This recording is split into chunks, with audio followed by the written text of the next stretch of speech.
welcome to Poets Underground. My name is Todd Cirillo, and I am your guest host for this evening's episode, and it's one king hell of an episode. Poets Underground is a poetry show that celebrates and showcases the best and brightest authors currently working the marrow of contemporary poetry. And tonight is the top shelf show because our guest is the creator and host of Poets Underground, publisher, editor of the magnificent Epic Rights Press, Canadian motherfucker, and poet, Wolfgang Carstens. Hey, my friend, welcome. Thank you. Thank you, thank you. You know, it's a great experience to be on the other end of this for once. I'm usually used to the one doing the introductions, so thank you. Thank you for having me. Yeah, the tables have turned. Absolutely. And you know, we went through a lot to get here, man. I mean, we went through Skype malfunctions, microphone malfunctions, speaker malfunctions, getting held up at work for an extra hour. Death had his hand on my shoulder all day yesterday, pushing me, nipping at my heels. So, you know, it's an absolute pleasure to be here, man.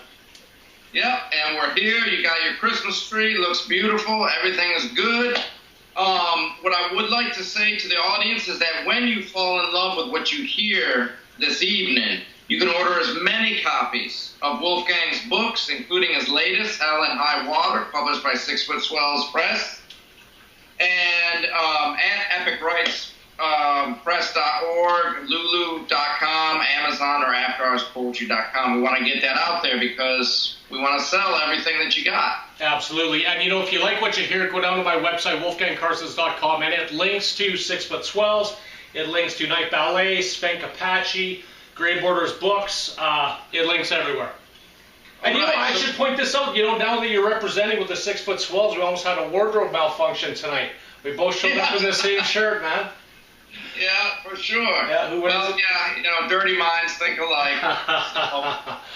That's awesome. So, for the audience, what we're going to do is we're going to do about 15 minutes of an interview, and then we turn it over to hear the good stuff.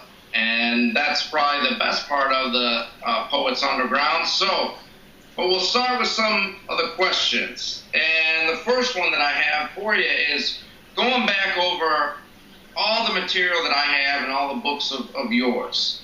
So, reading it over the last week, and it brings to mind the question of what exactly inspires you to write? Is it people, places, like music, silence, or like, you know, what exactly, if you have writer's block, what do you do to remedy that?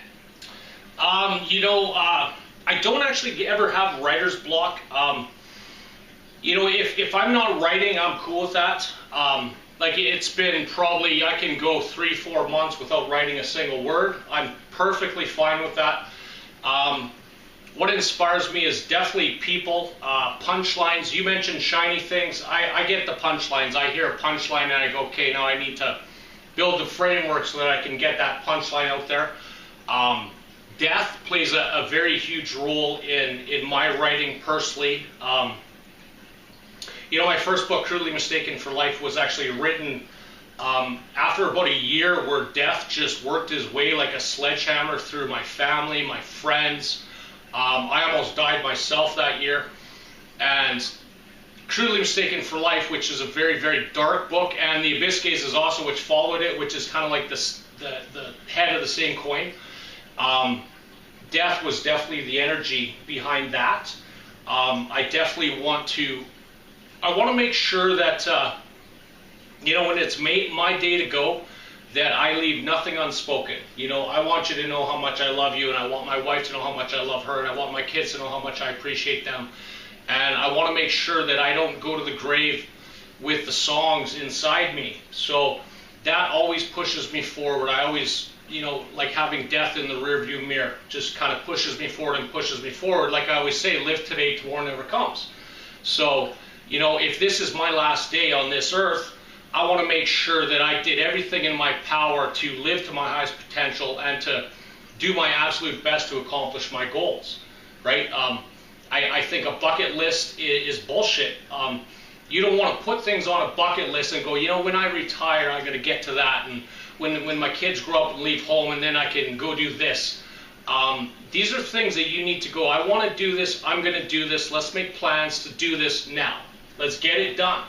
It's not a bucket list, it's just like a short-term to-do list. Yeah. Well, which brings me then to the other questions. I've heard you describe yourself as a perpetual pallbearer, which I think is a phenomenal title, and it should be your next poem or whatever your next book is, but love the phrase. And so tell me more about that then. What do you mean by you feel you are a perpetual pallbearer? It's funny. I think when I wake up in the morning, I strap the casket of Todd Moore on my back. I strap the casket of Doug Dramey on my back. I strap the casket of Dan Fante on my back. I strap Chris Cornell's casket on my back. Gordon Downey's casket on my back. Lemmy Kilmister, Ronnie James Dio. The people who have touched me and moved me personally, I strap them on my back and I carry them throughout the day. I am their perpetual pallbearer. It's funny, I've had this conversation with the great Marsha Epstein, whose program Talk With Me I've been on a few times, as were you. And, I was asking her, as a suicide counselor, is it better to try to put it all in the past and move forward, or do you want to keep that person with you at the forefront of your thoughts? The jury's still out as to what is the better solution, as far as mental health-wise goes. But for me, I prefer to keep them all close. If I look at the last two poems I've written, one was for Chris Cornell and one was for Gordon Downey. Mm-hmm. My last, not Hell and High Water, but Raising the Dead, was dedicated to Doug Dramey. And these are people whose deaths have touched me personally, and I carry them with me wherever I go. I am their perpetual pallbearer, as I am my own pallbearer, So if that's a theme that certainly comes up throughout your work, and another theme that I picked up on, and it happens to be another small little project that you and I sort of created, was we invented a new word, and you and I use it back and forth, but it's a takeoff of the word motherfucker. And so my question is also, I see throughout a lot of your press and through the work, what draws you to that particular word, motherfucker, that you claim it so? It's pretty funny. When I first started doing readings, I got up there, let's say like my first reading ever. I got up there and hello, my name's Wolfgang Carstens, I want to read some poems and this and that and this and that. And then by the second reading, once I got in and people started laughing and this and that, by the second reading, I go, you know what? I'm going to start off my reading by just going, all right, motherfuckers, or hello, assholes, or hey, you sons of bitches. And I would actually physically accost the audience. And then you see, all of a sudden, whereas everyone would be talking during the first time, when hello, my name is so-and-so, and I'd like to read some poems for you tonight. And everyone's sitting there talking, not really paying attention. Once you scream, all right, motherfuckers, everyone turns towards you and goes, hey, what the hell just happened here? Now they're paying attention. Now they're engaged. I've broken the ice with them. And also for myself, I've broken that, they talk about that imaginary boundary between the performer and the audience. I want to get that shit out of the way as soon as humanly possible. Even before the first poem is read, I want that to be shattered. I don't want us to be in the room. It's like you say, after hours poetry, right? Sitting around a bar room or a bowling alley. That's what I want my poetry readings to be. So that word for me, it's a term of endearment for me. It's a term of endearment. It's also a term when I'm angry. It's like this universal term. But for me, it's very in your face, and it shatters those boundaries. And that's what I want. I said to you, you're one gorgeous motherfucker, right? It's a term of endearment, but it's like it breaks the cliche, maybe. It's right. Yeah. Well, good. Yeah, I've always wondered about that, and it's a strong word. It's a memorable word. Absolutely. Right. Very good. So then also, what is it that you get particularly out of writing or publishing? Your reasons for doing it. For writing, I definitely get. I know some people say, well, they write because of this, they write because of that. I write because I have to. I really don't know how else to explain it. You know, the first poem that I wrote, I was probably, well, I don't know, maybe 13 or so. And when my grandfather passed away, he'd got dementia and Alzheimer's, and he was in the nursing home, and I wrote this poem down for him. And then I seen him reading it in his wheelchair, and then I see him keep going back to it and back to it and back to it and reading it and rereading it and rereading it. And it got me hooked on the power of language, and these were things that I'd never said to him, like face to face. And then when he passed away, I was asked to stand up at his funeral and read this poem, which I did. And it almost killed me. I mean, I was so nervous I couldn't breathe. I was like hyperventilating. I got up in front of this room full of people, and the reaction was just phenomenal. And from there, I was hooked as far as the performance aspect. As far as writing goes, it's something that I have to do. I don't even choose to do it. Like I said, maybe that's why I can go 3 months without writing a poem, because it's not something that, like, if I have to do it, I'm going to do it. You know. I was asked recently about, I had 3 short stories recently published in the Asylum Floor, edited by the great Bretton Booth. And I was asked, well, you know, why don't you write more stories? Well, it's not like I sat down and wanted to write a story any more than I sit down and I want to write a poem. It's just something that has to be done. It's like it sticks in my head, and I have to get it out, and until it's perfect, it stays there. Some poems have ruminated for years, like 5 years, you know, just in my head, swirling around. I know it's there. I don't force it to come out. When it's ready, it comes out. And if it comes out as a story, it's a story. If it comes out as a poem, it's a poem. As far as what I want to do with my writing, that's a great question. I mean, as far as my poetry goes, I just really want to be a wake-up call for people. In my book, Crudely Mistaken for Life, I mentioned this young poet who was always talking about what he was going to do, and I'm going to do this, and I'm going to do that, and he was a terrific young poet, and he got murdered on New Year's Eve. So all the things that he wanted to do, he died with the songs inside him. So it really solidified that in my head, like, look, man, you need to do it today, because don't take tomorrow for granted, because it may not be there. So in my writing, that's one of the major themes in my writing. I want people to wake up. I want you to realize that, you know, you may not be here tomorrow. I may not be here tomorrow. I thought like I said, death was fucking, had its hand on my shoulder yesterday. It did all day long. I thought, you know what, and there was a very serious thought. I thought, today may be my day. And I thought, wow, that's really ironic. I'm going to be on Poets Underground tomorrow, and I'm going to be underground today, right? So live today. That's the major, all I want to do. I guess I would have been doing a memorial show of your stuff then. Absolutely.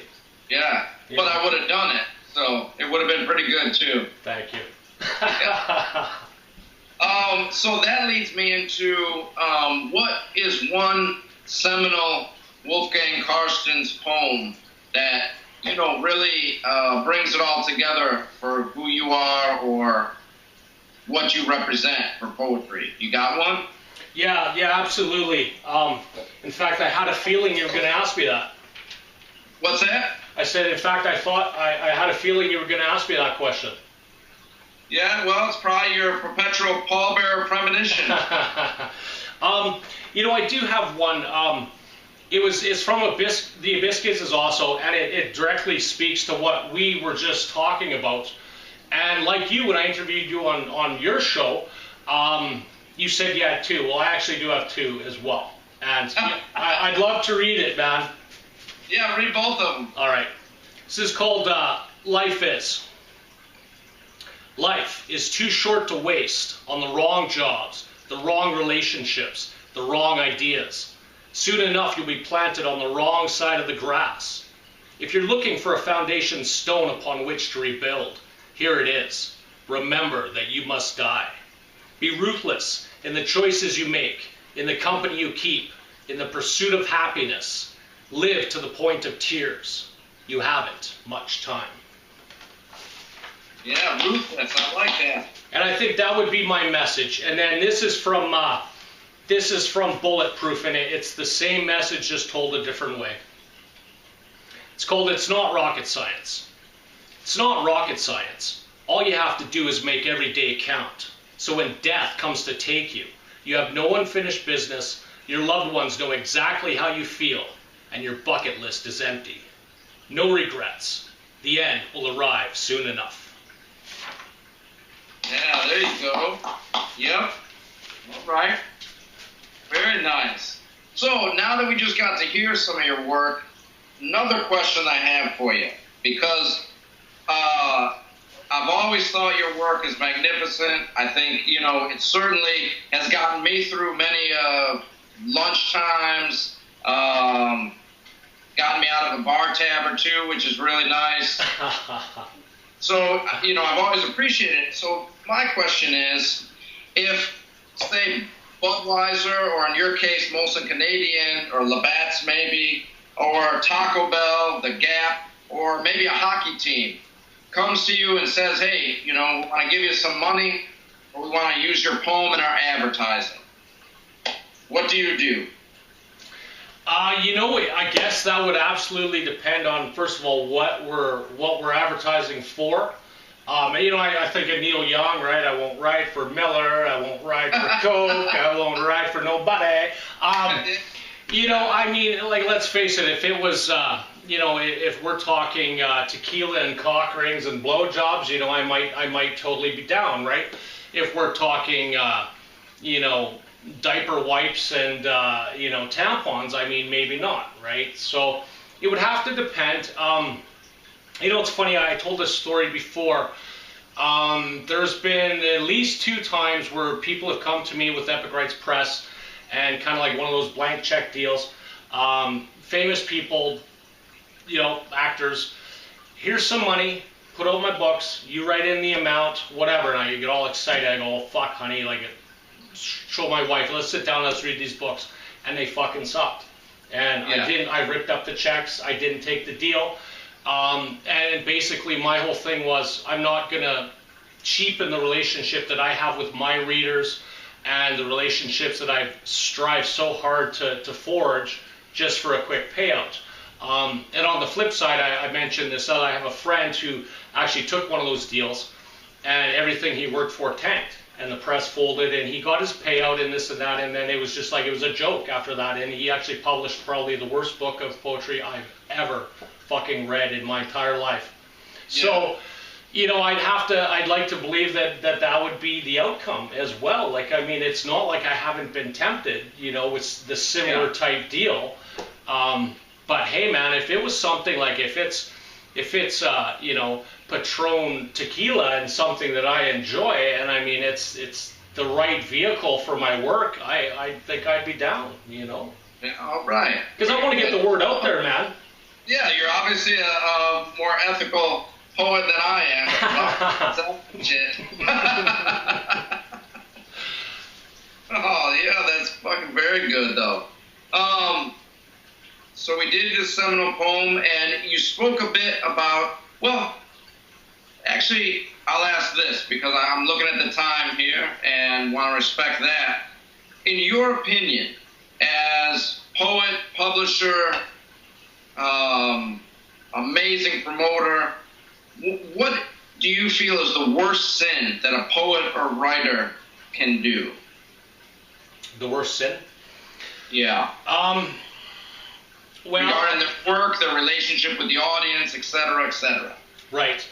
I think the worst sin in today's day and age is to not use social media correctly. And by that I mean social media, you've seen those writers on there, buy my book, buy my book, buy my book. Hey, how's it going? Oh, not bad, buy my book. Did you catch the hockey game last night? No, buy my book. How's your wife doing? I don't know, buy my book. And they come on, they just club it and club it and club it. And I think that is the greatest sin that they can do. And also by overexposing themselves with work that probably shouldn't be out there. Because let's face it, if you sit down and you write 6 mediocre poems a day and you post them all in social media, that's what people are learning of you. Before they've even got a hold of your books, that's what they're seeing from Todd Cirillo or Wolfgang Carstens. And so you're kind of cheapening the strength and the value of the published works.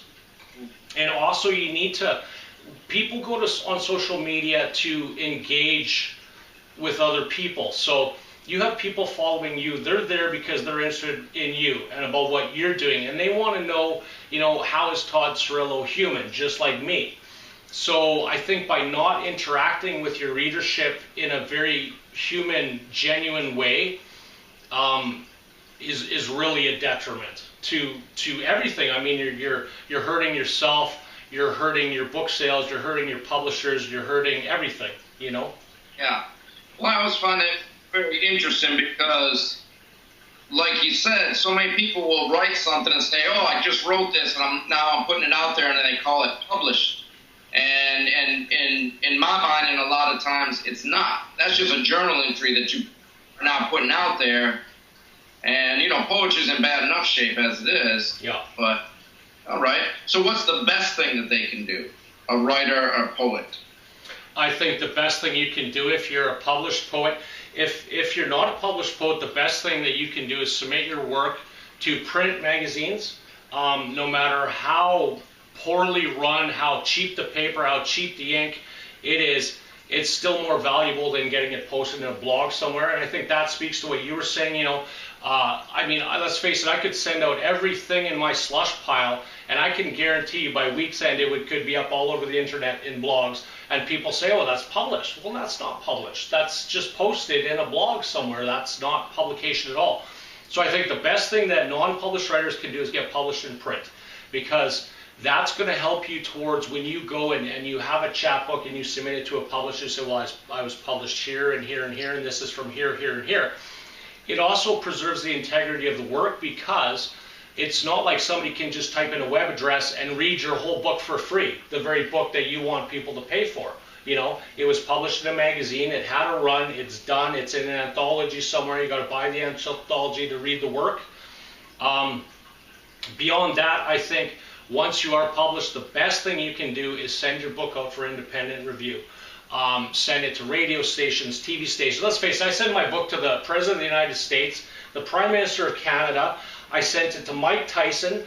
I send my book everywhere, and I will send it out for review. If I hear, my ears perk up, not so much someone says, "Oh, hey, someone's looking for submissions." If somebody says, "Oh, there's a reviewer willing to review books," that's when I go, okay, and I get a hold of them within 5 minutes, the book's out. I heard about a reviewer, as I mentioned just about a week ago, and he said, "Okay, I want to see some Epicurus titles," so I fired him off your book, my book, John's book, Rob's book, Matt's book, Brenton's book, and it was in the mail by the time, the day was over. I think that is the best thing you can do, because let's face it, you want to hear what an independent reviewer thinks of you.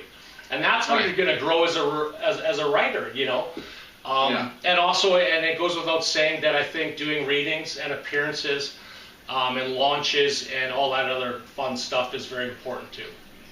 All right, very good. Well, and then speaking of readings, I think our time has rolled right into the performance part of Poets Underground, which again is the most spectacular one. So are you ready, my friend? Absolutely. I do want to point out that Wolfgang Carstens, you have 15 minutes. Kick the shit out of him. Right on. Well, they always said we'd always get 15 minutes, right? Yeah, if we hope. All right. It's funny. I mentioned yesterday, I just had this idea to read this one today. Mentioned yesterday, death was following me around yesterday, so it was quite ironic that I thought my last day would be at work. So I'm going to read this one. This is from Rented Mule, put out by Night Ballet Press by the great Diane Borsnick. Some men spend their entire lives creating great works of art, contemplating the fundamental questions of existence, and leading great nations to victory. Monuments are erected in their honor. Me, I've squandered my life, doing unimportant things for unimportant people that will never be remembered. So, when my time comes, bury me with my name tag and plant my tombstone on the hill overlooking the Mega Mart. Yeah. Name tag. Life is too short for name tags, my friend. Yeah, don't I know it. All right. What I'm going to do here, I'm going to start off by reading some poems from my newest book, Hell and High Water, put out by the great 6-foot Swells Press, your press. Thank you, sir. I'm gonna go back. I won't say for Miller. I'm gonna go back. I'm gonna swing through my other books. I want to wind up back at Hell and High Water. This is called After Drinking. After drinking a bottle of top shelf tequila, my wife started talking about giving me a blowjob. It got me thinking, we should really drink tequila more often. Yeah, lucky lady. I bought myself a year's subscription of adult toys. Every month they send me something new. The last 4 have been dildos. It's only May, and frankly, I don't know how much more my ass can take. Love poems, baby. Love poems. Yeah, I love poems. I can't believe I fucking published that. Oh, that's too funny. My wife found my cock ring and made a big deal about it. She called me shady, pervert, and other names. I honestly don't think she knows what a cock ring does. But still, it could have been worse. She could have found the pump that goes with it. Yeah, man, no shame. That's wonderful. I brought my dog to the vet yesterday for a checkup. When he jammed the thermometer up her ass, she started getting antsy. Relax, I told her. This is costing $117. At least try to enjoy it. Ah, yes. Here's a couple from a very, very nasty book called Savage Love, which was fully illustrated by Yanni Carlson from the great Sphinx Apache Press. We were drunk in the heart of the Vegas Strip when we stumbled into the piano bar. It was in the middle of the most gorgeous Chopin concerto when I realized the pianist was playing the keys with his dick. Holy shit, honey, I said. That guy's cock must be at least 13 fucking inches. My wife just chugged her beer, laughed, and said, yeah, and he plays a better piano than you too. All right. One more from Savage Love. We were at the Bonneville County Fair watching a crappy magician juggle chainsaws. He asked for a volunteer from the audience, then pulled the redneck sitting next to us up on stage. You could literally feel the women in the audience gasp at the massive bulge in his jeans. My wife leaned in close and whispered, do you think his jeans could get any tighter? I couldn't blame her for noticing, of course, but the experience only confirmed what I already knew. I fucking hate magic!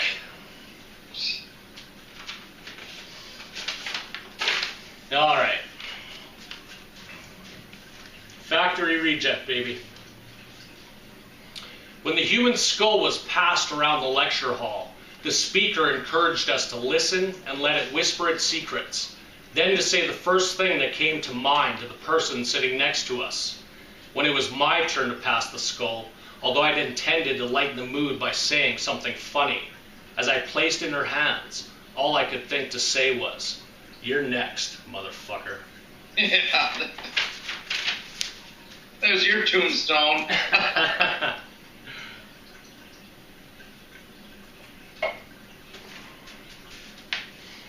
I was daydreaming when I stumbled upon the large Australian cockroach in our driveway. I scooped it up in an empty paper cup and brought it inside the house. My wife started screaming bloody murder before I'd even shown it to her. She must have sensed its presence. But that's how it goes. One night, you're sitting alone on the couch watching TV when suddenly bugs arrive to eat you up. Yeah, I like that one. Live today. Yep. It was the middle of the night when my daughter started screaming about the bugs in her bed. I entered her room and found one solitary ladybug crawling across her blanket. Don't worry, honey. It's only a ladybug, I said.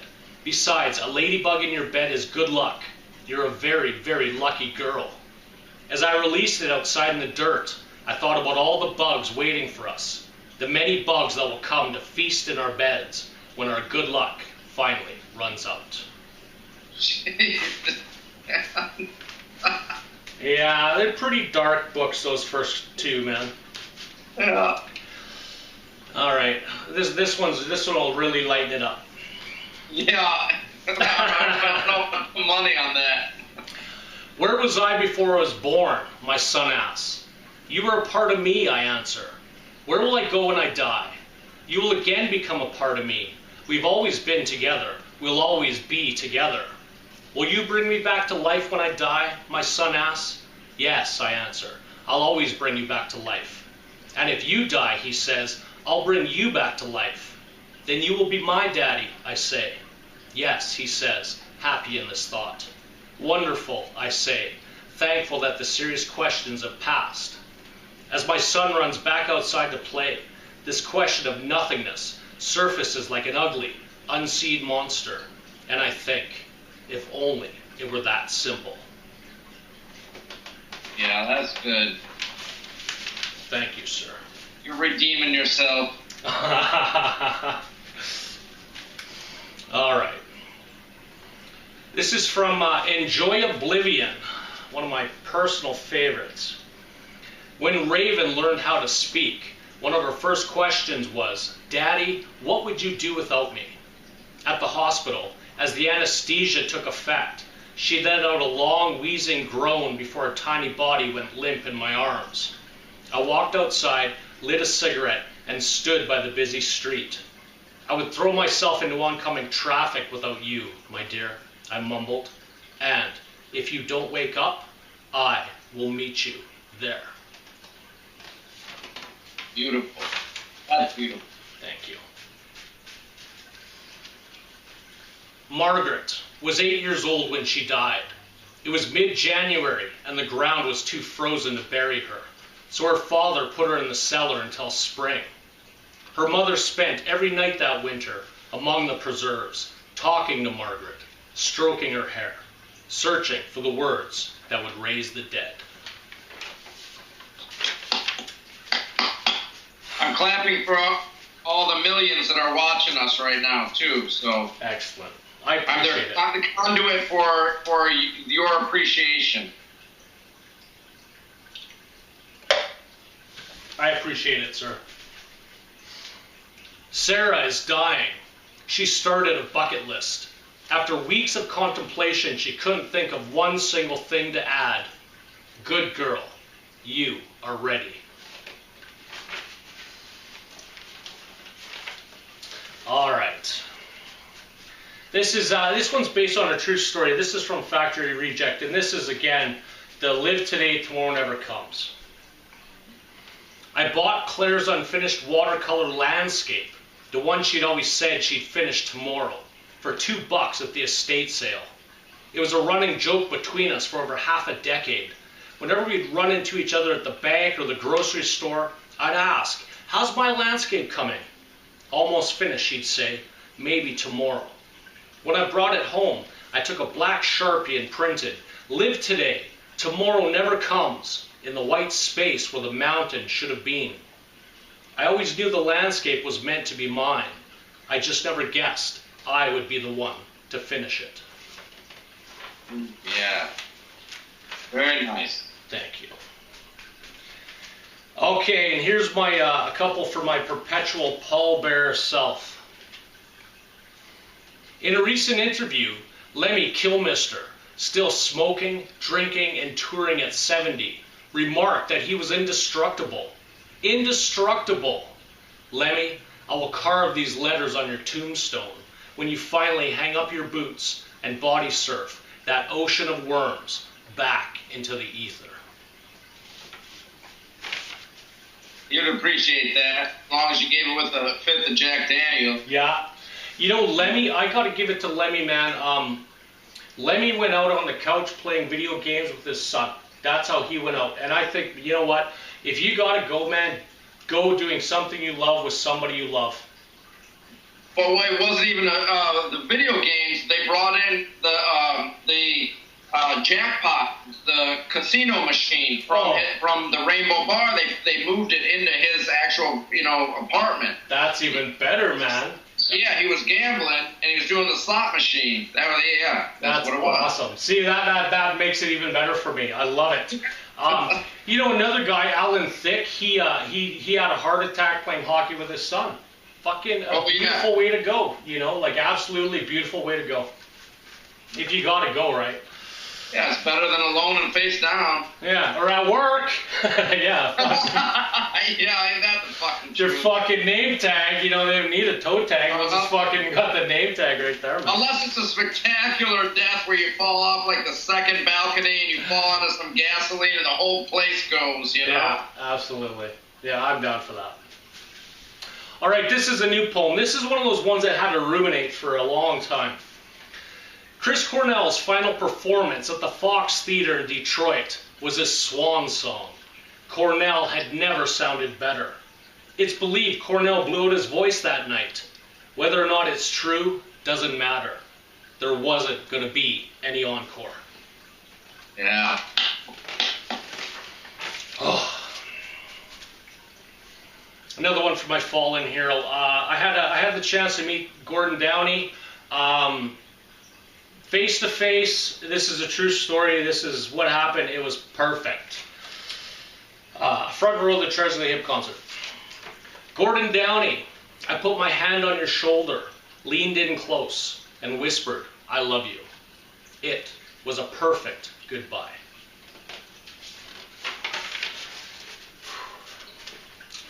Life.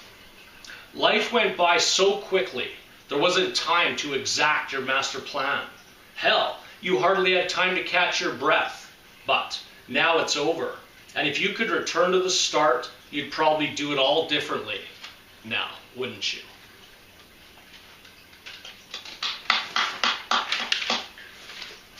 That was a clap from Omaha. Fucking awesome. Death, for some, happens quick, like a cosmic snap of the fingers. For others, it lingers, slowly devouring every little bit that comprised you. Ah, but life sure was fun while it lasted, wasn't it? All right, and now we'll weave back into some lighter stuff.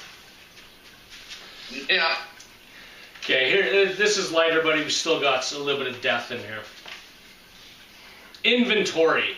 Outside, a busted swing set, a wheelbarrow with a flat tire, a rusted lawnmower, an old mattress and box spring, broken toys, unwashed dishes, dirty laundry, empty beer cans, cigarette butts, garbage, dog shit, weeds. Inside, 5 kids, 2 cats, a wife, a dog, a mortgage, a death.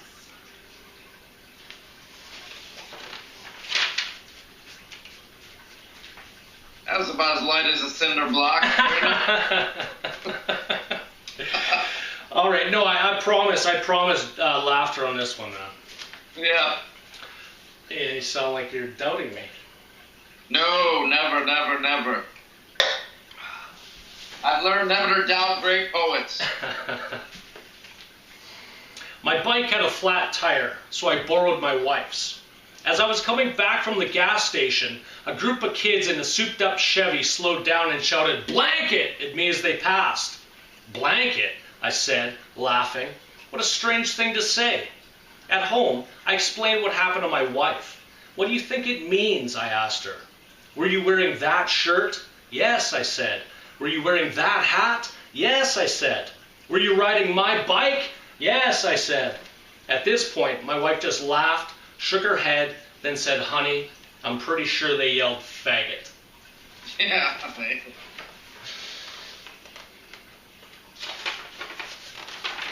All right. Let's see. This one's for my wife, Tracy Lee. Hell and High Water is dedicated to my beautiful wife, Tracy Lee. Tracy Lee, you throw a better football, catch more fish, and always take my money at poker. You are the best campfire cook, make the perfect Ukrainian dinner. You once told me the secret ingredient in your pierogi dough was love. You said you were an alien, that you believed your real parents would come back for you someday, but that you stopped waiting when you met me. You have the best story ideas, the funniest punchlines, and there's more poetry in your green eyes than I could possibly squeeze from the keys of my typewriter. You teach me that fear must be overcome, that demons shouldn't win, and that the most important lessons in life are to never complain, never surrender, and never say die. You, my alien princess, my shining light, my one great love, you make me want to live to the point of tears.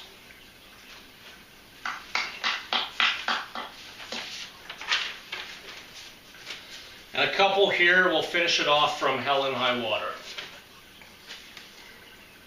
I don't write love poems, I said, and I've never been much of an anglerfish. What does that even mean, my wife asked. Well, I said, when anglerfish mate, they melt into each other. The female absorbs her man until his eyes, mouth, and fins disappear, and they share the same bloodstream. I like that, my wife says. Well then, I say, come here, Mama, and let me hold you tighter. Yeah, that's a magnificent one. Thank you. That one could be published. All right, and this is the last poem of the evening. It's called Strange. Strange. It's not the big moments in life that terrify us, but rather the small, ordinary ones. I can stand in front of 300 people and read poetry, yet my knees shake when I lean in close and kiss you good night. Yes, indeed. And there you have it, sir. Beautiful, my friend. Thank you. We keep on going with that. Where can everyone get all of these magnificent books of poetry? Well, I will say that 2017 was very good to me. So my newest book, Hell and High Water, put out through the great 6-foot Swells Press, is available now at www.afterhourspoetry.com. You can go to my website. It'll link you right to 6-foot Swells Press.